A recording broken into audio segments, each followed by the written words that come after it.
Salut à tous et bienvenue sur ma chaîne YouTube pour une nouvelle vidéo aujourd'hui consacrée à la série OBS. Nous allons voir aujourd'hui comment créer des scènes un petit peu complexes dans le logiciel. Donc écoutez, c'est parti. Voilà, donc nous voici ici de retour sur le logiciel OBS. Alors nous, pour notre direct, d'ailleurs si vous voulez voir les images de notre direct, je vous mets le lien dans la description en dessous, c'est sur la page YouTube de Rodeo Prod que ça se passe. Donc nous, donc on a plusieurs scènes.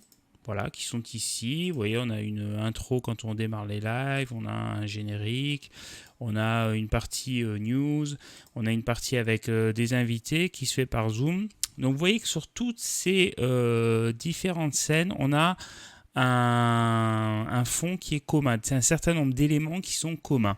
Nous avons par exemple ici les logos Restez chez vous, on en parle, les logos de Rodeo Prod, les logos de partage, le bandeau jaune, tout ça ce sont des éléments qui sont en commun sur toutes les diapos. Donc en fait pour éviter d'avoir à reproduire chacun de ces éléments sur chacune des scènes, ce que j'ai fait c'est que j'ai fait une scène qui s'appelle habillage de fond, que vous voyez là, où il y a en fait tous les éléments communs. Donc il y a le fond animé, il y a tous les logos, et en fait dans chaque scène, donc par exemple si je vais ici dans la scène Zoom invité, donc c'est là où je reçois tous les invités en direct, et bien écoutez, vous voyez en fond ici tout en bas, vous retrouvez tout l'habillage de fond qui en fait comprend tous les logos et tous les éléments communs.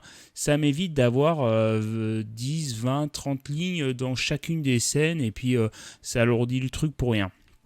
Et donc au-dessus de cet habillage de fond, je vais seulement rajouter tout ce qui est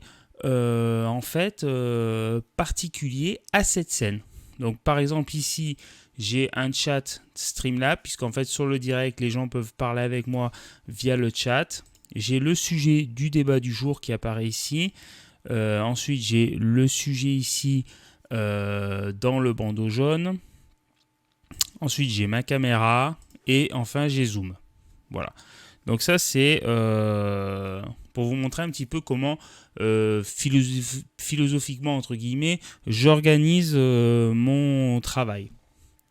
Ensuite, moi, ce que j'aime bien, c'est avoir des raccourcis clavier. Je vous l'ai montré la dernière fois dans les paramètres. Vous cliquez sur paramètres. Ici, dans raccourcis clavier, vous pouvez affecter sur chaque scène des raccourcis clavier. Donc, pour avoir quelque chose de fluide à l'antenne et pour me faciliter la tâche, moi, ce que j'ai fait, par exemple, c'est que j'ai une touche qui me permet d'activer ou de désactiver ma caméra sur toutes mes scènes. Comme ça, je sais. Bon, alors moi, je sais que c'est la touche 2. La touche 2, ça enlève ou ça remet la caméra. Pareil, lorsque j'ai des invités, si j'appuie sur 3, sur toutes mes scènes, ça enlève mes invités dans Zoom. Et enfin, j'ai une troisième touche qui est une page Firefox. Si je veux afficher des graphiques, des vidéos, des pages web, et je sais qu'en appuyant sur la touche 4, dans chacune de mes diapos, il y a un emplacement défini pour mes pages Firefox. Voilà. Donc voilà, c'est comme ça que ça s'articule. Je vous montrerai dans une prochaine vidéo parce que là ça méritera quand même un truc un peu plus complet pour les duplex avec mes intervenants via l'application Zoom. Ça marche aussi avec Skype. On peut balayer un petit coup tout ce qu'il est possible de mettre comme élément dans une scène. Donc vous avez des captures audio, entrée, sortie. Donc si vous avez des sons à faire entrer ou à faire sortir de votre scène. Des captures d'écran. Donc là actuellement c'est ce que je fais pour Zoom. C'est-à-dire que mon application Zoom est sur un deuxième écran. Et en fait je capture cet écran pour avoir tous mes invités sur l'appel. Capture de jeu, donc ça c'est pour les streamers de jeu, donc bon c'est pas mon cas, mais voilà, si vous souhaitez capturer un jeu, vous cliquez, vous mettez cet élément dans votre scène et vous allez sélectionner votre jeu. Capture de fenêtre, donc si vous avez, donc là c'est ce que je fais par exemple pour Firefox. Pour Firefox c'est une capture de fenêtre et je viens capturer l'image dans la fenêtre Firefox. Voilà, donc c'est assez pratique. Le diaporama, là vous allez chercher un répertoire avec plusieurs images, ça va vous créer un diaporama ou une image si vous souhaitez afficher seulement une image. Ensuite là c'est si vous souhaitez afficher un navigateur, alors ça marche, voilà. Par exemple le chat Streamlabs c'est un lien URL, voilà, et donc là dans ce cas là j'ai utilisé la fonction navigateur, ça va venir chercher les informations dans cette URL. Ensuite, vous avez les périphériques Blackmagic ou périphériques de capture vidéo. Donc ça, c'est pour tout ce qui est vos caméras. Donc moi, ma caméra, elle est sur un périphérique Blackmagic en SDI. Ensuite, là, vous allez pouvoir aller chercher une scène. Donc là, c'est ce que je fais en fait. Pour l'habillage de fond, je viens chercher la scène qui s'appelle habillage de fond et je la mets sur chacune de mes scènes pour avoir ces éléments communs dont je vous parlais tout à l'heure. Source de couleur, eh bien écoutez, c'est ce que j'utilise par exemple pour mon bandeau jaune.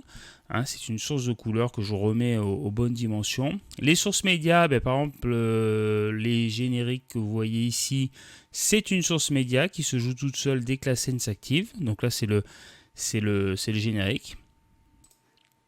Ensuite vous avez du texte. Donc là il y en a partout du texte. Vous voyez sur les bandeaux jaunes, on peut faire des titres déroulants comme vous voyez en bas. Et donc là c'est pour faire des groupes. Voilà. Donc en gros, voilà, vous voyez, c'est quand même assez intuitif comme outil à prendre en main. Voilà, donc je vous ai montré rapidement comment s'articulent les différentes scènes et comment créer des scènes assez complexes assez facilement. J'espère que ce tuto vous sera d'une grande aide. Si vous avez besoin d'approfondir, vous avez des questions, n'hésitez pas à les poser, j'y répondrai sans problème. Si cette vidéo vous a plu, n'hésitez pas à vous abonner, à activer la petite cloche et à mettre un petit like, ça nous aidera à démarrer. Merci à tous de l'avoir suivi, à très bientôt, ciao.